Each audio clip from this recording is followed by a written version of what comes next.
Hi, this is Eamon from Evoker College, and in this video I'll be demonstrating the Quixel workflow used for creating character textures. There's a little bit of prep work that we need to do before starting the texturing process, so you'll want to go ahead and open up your model in 3ds Max. The first step to setting up for working in Quixel is creating what's known as a color ID map. This map is used by Quixel to help apply materials to your model, and it will speed up the workflow dramatically. So what we need to do here is assign solid colors to each material type that the model has, and that means that we need a solid color for leather, for cloth, and for skin tone and so on. So the first thing we need to do is set up a new multi-material. So in 3ds Max I'm going to hit the M key to bring up the material editor, and I'm going to choose a blank default slot here, and I want to change the standard type material to a multi-subobject material. And you want to go ahead and keep the old material as a submaterial. And this is going to give us a brand new multi-material with 10 different IDs. So we can change the number of IDs later on by choosing the set number option just here. And we'll probably use that later on to set all the different material types and the different colors for all the IDs here. But to begin with, the first thing you want to do is just come down to your list of materials here.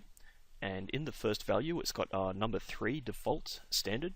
You want to just right click on this one and go to copy, and then on the next ID you want to right click on it and go paste, copy, and you want to repeat that process for the rest of the IDs here.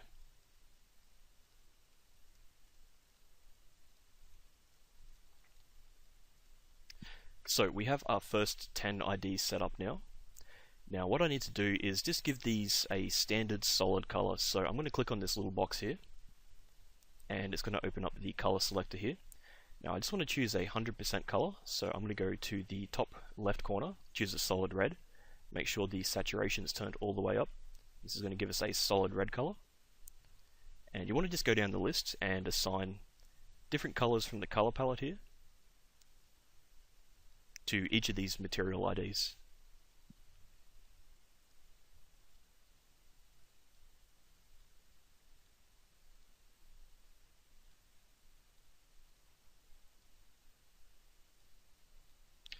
Now when you run out of 100% saturation colors, you can actually just go down to 50% here and just start doing this from about 50%. The important thing here is mostly just keeping a slight variance between the colors so you can actually visually see the difference just at a glance without having to figure out which colors are which. You can also go in between as well, you don't have to always use the red, green, blue. So we got our first set of materials here. Next we need to start naming these colors so we can keep everything organized and we sort of know beforehand which color is going to correspond to which material on the model. So I'm going to work from the bottom up here, and let's start with the soles of the shoes. So I'm going to choose this material here, and I want to change the name just here to rubber sole, and click back up to go to parent and name the next material down. So I'm going to choose the next one down and going to call this one leather boot. Now just moving up the model a bit here. Now I'm going to go back to parent and to the third ID here, and I want to change this to cotton pants. And just moving up now, so I need to choose the next ID down, and I want to choose leather belts.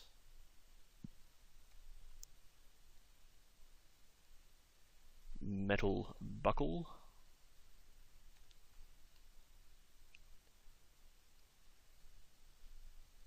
Cotton shirt.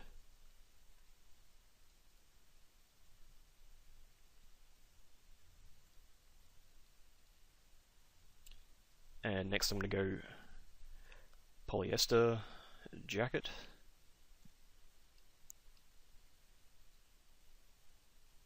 And for ID 8 I'm going to change this to skin tone.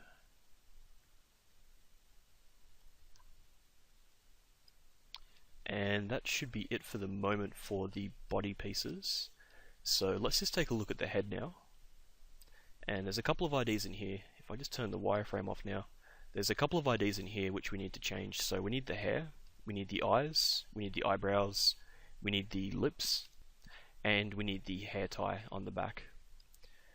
So I'm just going to change ID number 9 here to eyes, and ID number 10 to lips.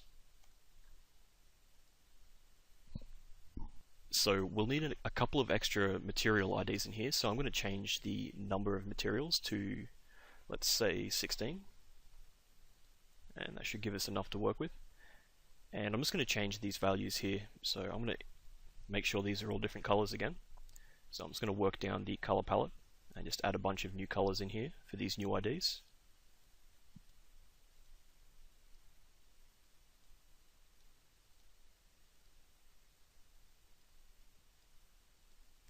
Now again, you don't need these values to be exactly as I'm showing here. You just need them to be a solid color, and they need to be different from every other color ID. So try not to, use the same color twice. Okay, so we have the lips, the eyes, so let's put in the eyebrows, the hair, and we need the eyelashes, and lastly we need the hair tie.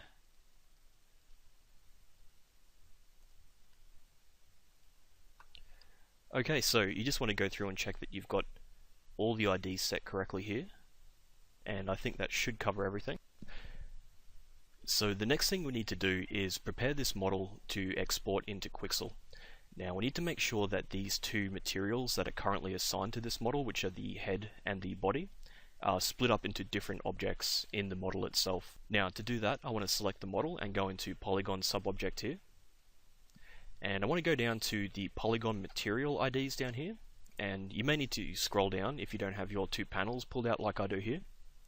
And in the select ID box, I want to press number 2 and press select ID, and this is going to choose the head for us.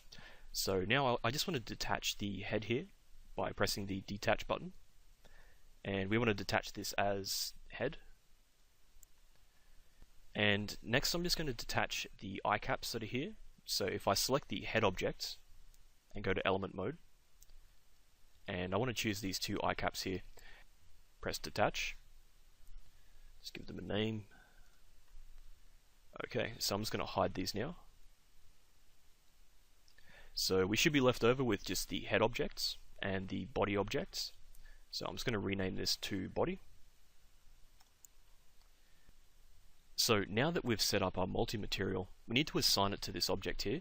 So you'll want to go ahead and save this scene off if you don't have a copy already. And we want to assign this material here. So this brand new multi-material, I want to assign this to both of these objects, the head and the body.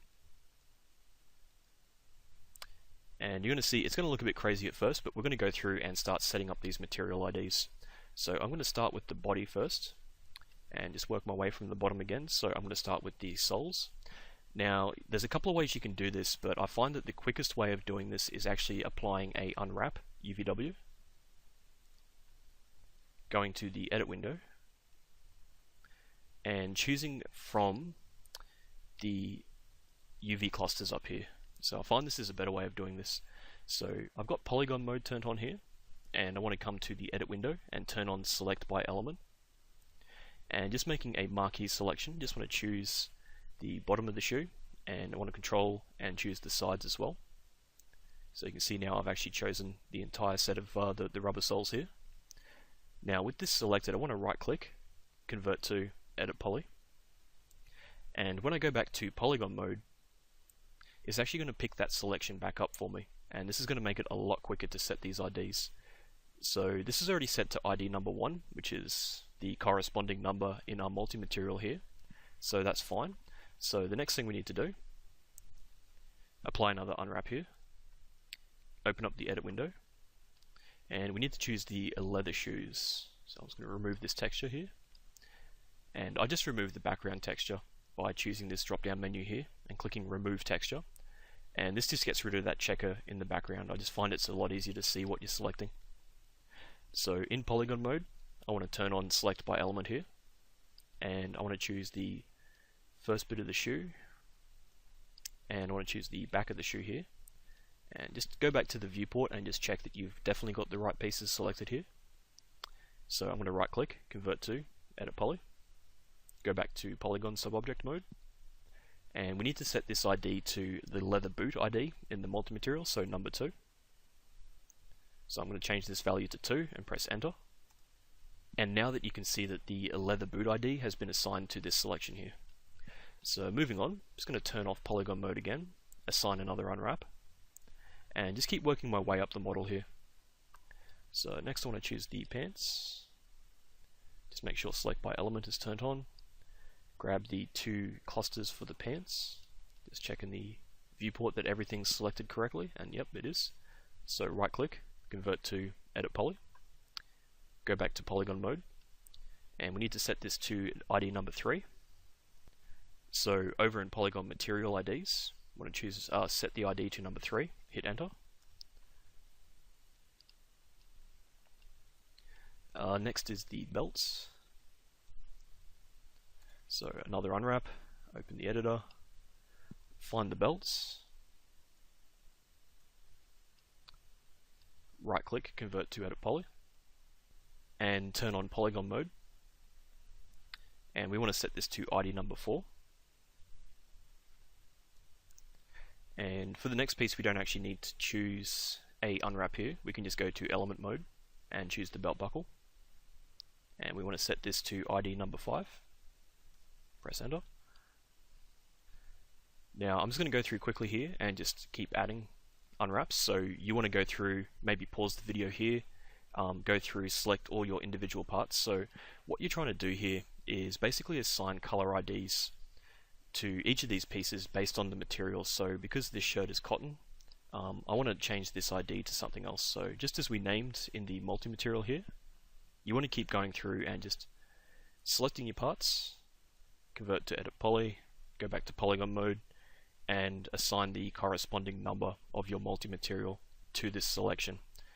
Now this seems like a lot of work to begin with, but this is the main power of using Quixel Suite.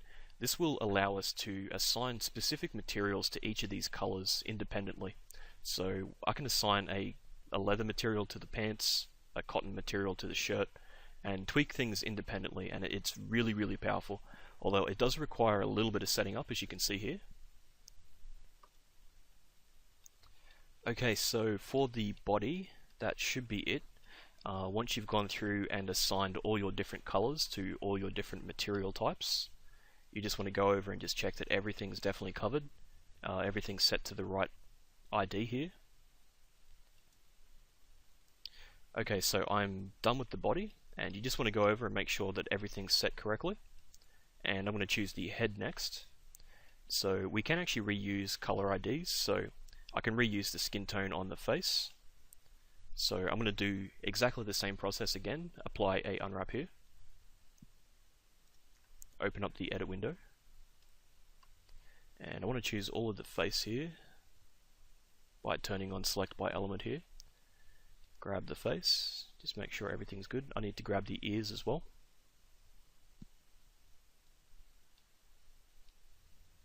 Okay, that's good. So right click, convert to edit poly, go to polygon mode, and we want to assign ID number 8 here.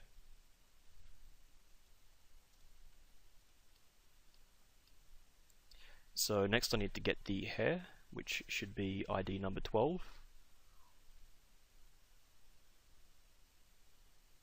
So unwrap, open editor, and we want to grab all the hair pieces. So this is going to be a little bit more tricky, so you need to be careful with what you're selecting here. You don't want to grab the wrong thing.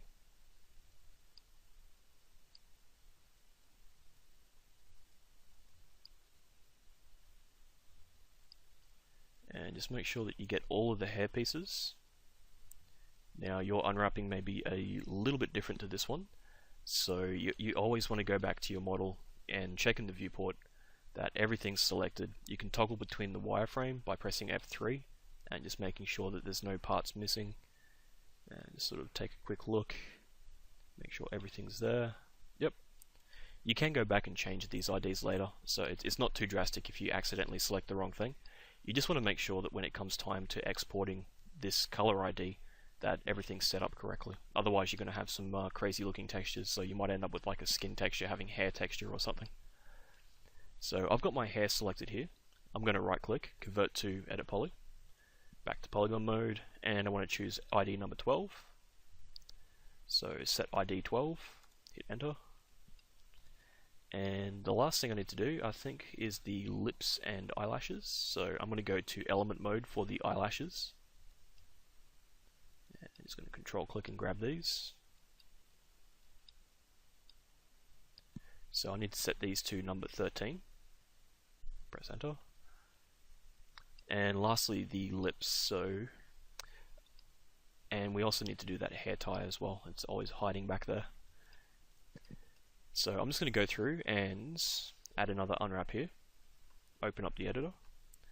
And I want to just turn off this background here by removing texture from this drop down. And I want to just zoom right in and go to polygon mode. And I want to choose these 4 polygons right in the middle of the lips. So you can see here, I'm choosing the top and the bottom of the lips. And I want to press the plus symbol on the number pad. And that's just going to expand the selection in the UV editor. Now I just need to manually grab all these bits here too. So I'm just going to control, grab all these corner bits, go to the other side, do the same thing.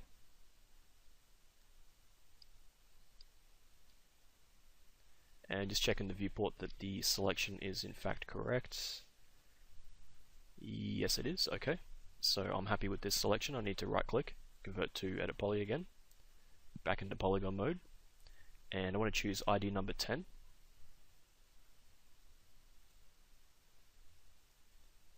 And that should be it. Oh yes, the sneaky hair tie at the back. So I can use element mode for the hair tie here, and just choose this piece here because it's an individual component. And we need to set this to ID number 14. Okay, so that should be done. The colors look a bit crazy, but don't worry too much about that. This will actually make a lot of sense later on. So now that we've done that, we can actually go to render out these diffuse maps. So we have the 2 color IDs for the body and the head, which we can use in Quixel. So I'm going to close the material browser for now, and I want to go to the render to texture. So from rendering, you want to open up render to texture. And I'm just going to go one piece at a time here. So I'm going to choose the body first. Now, just a few settings you want to be aware of. You want to make sure that use existing channel is turned on and it's set to channel 1, which is where your UVs are. And we want to press in the output area, add, and we want to choose the diffuse map and just add this element. Now the next thing is you want to make sure that lighting and shadows are both turned off. You also want to make sure that you don't have any lights in your scene. So if you have any lights in your scene, go ahead and delete those now. And we want to set the size to 2048 by 2048. And you want to just browse in the file name and type to your project directory.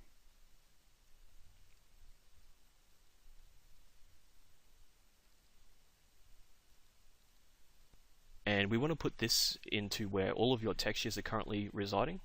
So I'm going to rename this to Selena Body underscore color ID, and make sure it's a TGA. It's 24 bits per pixel. Hit OK, and that should be it. We're just going to hit the render button now. Now once it's finished rendering, you will notice that the color IDs have actually all appear to be set to number 1, but that's okay. If you hold down Shift and Q, just do a quick render, you can actually see that all your IDs are still correct. So we need to repeat this process for the head now. So I'm going to choose the head object here, press add a diffuse map, and I want to set the size to 2048. Make sure that use existing channel is turned on, the UV channel is set to 1, and I want to just browse to my working location here. Now we need to name this one as Selena Head Color ID.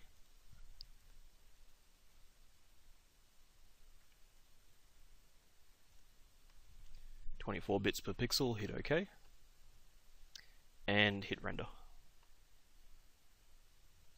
Okay, so if I choose the head object here with rendered to texture still open, and a quick way to browse to any files that you've baked, you can click on the file name and type browse option, and when the save dialog box comes up, you can actually just right click on these textures, go to open. So this is the body diffuse map that we baked out of 3ds Max here, and you can see it's all solid color, and each material type has its own single color.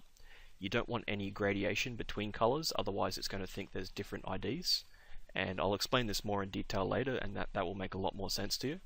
But just make sure that everything's solid color, and I can just hit cancel now. Now that we've finished rendering out the color IDs, we can go ahead and export these two objects into Quixel. I've gone ahead and removed the eye caps that were covering these eyes, just because it's going to be a lot quicker showing you how to do the texturing workflow without transparency to begin with. And because they're transparent objects, it won't matter too much for this demonstration. So I want to go ahead and choose my two objects here. And I want to close the render to texture window now. And I want to come up to the file menu, go down to export, export selected, and we need to navigate to our working folder, so I'm just going to do that quickly. And we want to put this exported file in the same location as your textures again. So we want to change the save as type to OBJ, so OBJ exporter, and I'm going to change this to Selena and hit save. Okay, so for the OBJ export options, you need to make sure that you've got the same settings as I have here, and the important ones are faces are set to triangles. You need to make sure that texture coordinates, normals, and smoothing groups are turned on, and there's no preset, so preset is set to none. Everything else by default should be fine, it should look like this, but just make sure that faces equals triangles. This is a very important one, and preset is none. So I'm going to go ahead and hit the export button, and if you do get a missing texture warning, just skip it, you don't need to worry too much about it, and hit done. Okay, so we've finished preparing our model in 3ds Max. Now we can move over to Photoshop and the Quixel Suite. So you want to go ahead and start up Quixel Suite and Photoshop. And I'm going to close off this color ID.